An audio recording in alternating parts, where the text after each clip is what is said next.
بله بینران بگومان چارچوبه و پاکیجی دا هجمارن گلکن مترسیدار هبونا او سدم جی مترسیدار ترن کو بگومان خلیق پتی ترواندن هبونا گروپین چکدار بناو نشان جدا بگومان بالابونا بمليون قطع چکید دسته حولات کن عراق دا و حتی بگومان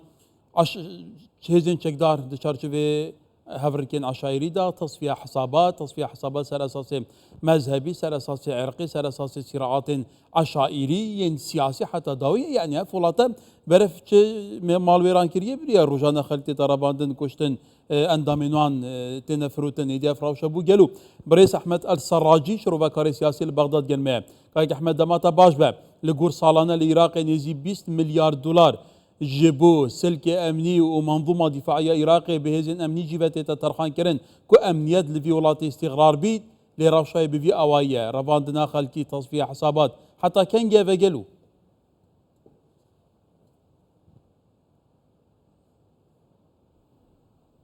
في البداية أحييك وأحيي جمهور قناة 24 الفضائية. سپاس جبوها سلاف جبو بينرن هواجي بابت امني لعراقي بقشتي هروا بتايبتي جي لعراقي لنافراستو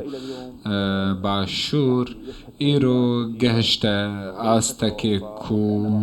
جي دمكي بو دمكي قل خرابتر بو او هات ديتن كو قصدي بيج بو تقدانا امنو اسايشي و اوله هي افدس درجين داوية و هروها رواندنا هنده كسين بياني لعراقي و هروها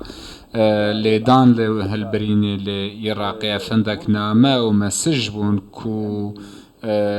ديت تقداني بون جبو ويني امني و هروها سياسي لعراقي آبوري و هروها كاريگرين سلبي هبون لسر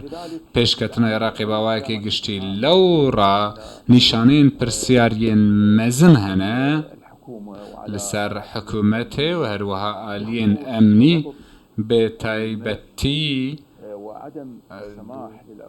سقم گیریا اولهی و هر و هم ملیشیات و مافین يعني عراق با 21 ساله بگمان عراق ها يعني 21 سال هشتا ام بیجین قناغه و گویزه گلو هشتا عراق صافايا هشتا العراق بگمان نکاریا لسر روشا امنی زالبه تزانی جه هر ولاته که استقرار تدانه به بیانی بهنا رواندن روش ببیایی به اف ولاته تتهمش کرن جاریه جواکان اف دولتی به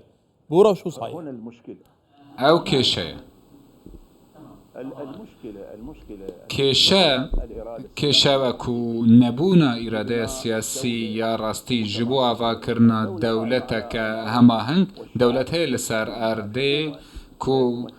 هاولاتي و حكومت بيكتي حكومت بوليس و أسايش و أولهيد نوا دسته ويدايا بابته چك بابته مليسان بابته دن كي كنترول أولاتي كري حيانها وينه كي أشكرج بمانيه كو تماشا بكن أما آليين أمني قهلي دبنكو 3 مليون منتسبي وان هنا مليار دولارا بجا وان هنا لدما نكارن كو تشاك دستي خلق درخن ما في بكيفا خواتين دچن و ريان دقرن لبغدا واتا هزن اولهي نكاري نوانا لپرسيني لقلوانا بكن اوه كشيكا بنگهين جدو 2003 هيا دس بيكي بيويست بوي هيا كو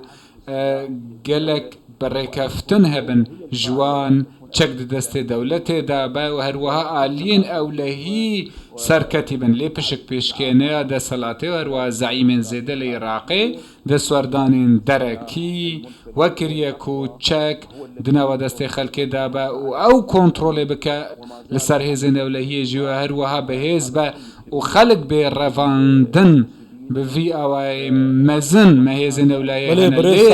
لأفن كجياساي دركتنا او تقل پارلمانتاره که عراقیات کرند ناوا مالاوی دا حولاتین بیانی تینا رواندن اندام لشنوان گلچیسکنوان تینا فروتن ده همان دا گروپ تینا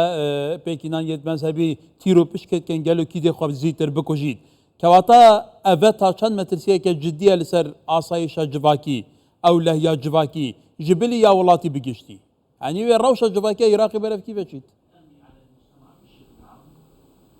أنا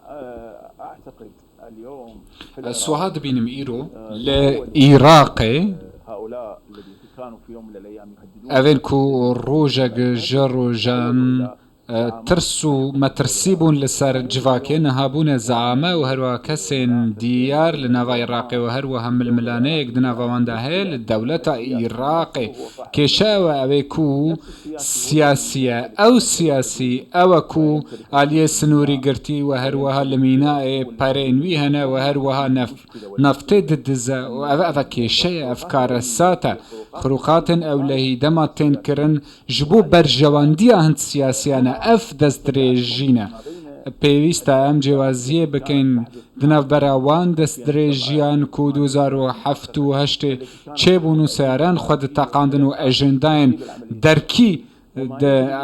لخوا قرتبون هاتبون ناف عراقي لان هاجي اف جوازك خروقات نوليتين كرن 2024 اف ململانين لنافوان كسن كو جيب جيكارن او مليسن اف كارساتا مزنه بسر عراقي دايتي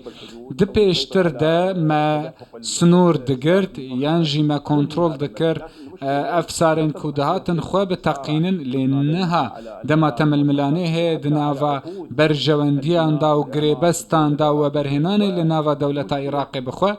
كيشا او حتى دادوريا عراقي ملكتش بو يجبو فان خروقاتانا و سياسيين مزنجي دقل دهن لو رأس دبيجم هجارو هاولاتي نكار مليسي آفا بك اف ململانا مزن كو تكرن لبغدا ولدولة عراقي كان بحثي بنجية سياسي واستقرار ولاتي بكين لدور فيكي حتى دواري وبرهانين جيرخان بحيث كرنا جيرخان ولاتي ويكا تاقوتي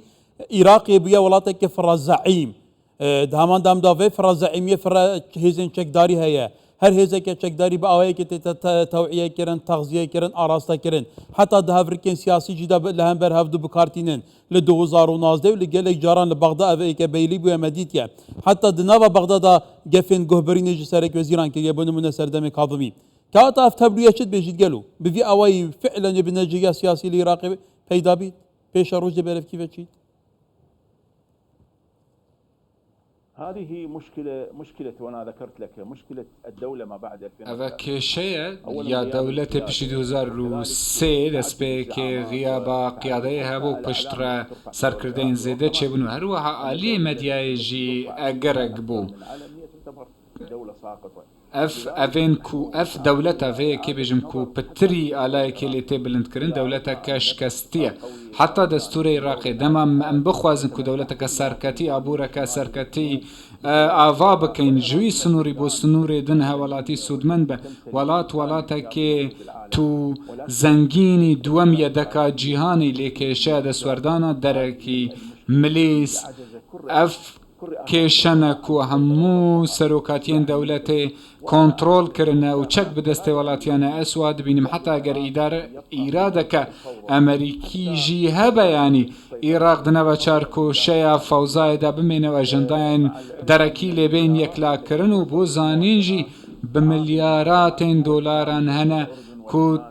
وكا ولاتين اردن و لبنان و سوريا همو بهفر ميزانية كوها بجي كوها تنه ليه كاريگرياوي چما ديتيا ايرو بودجه كدگه 105 ملياران و 205 مليون دولار جاليه بنكا مركزي تفروتن بازار دسوجن لعراقي لي هاولاتين هجار نكارن كريا خو بدن پيداوستين روجانا دابين بكن افهمو جوازين سياسي حكومته كسي سروك وزيران وليه بريس أحمد السراجي شربا كاري سياسي لبغداد يلما بقالك سباس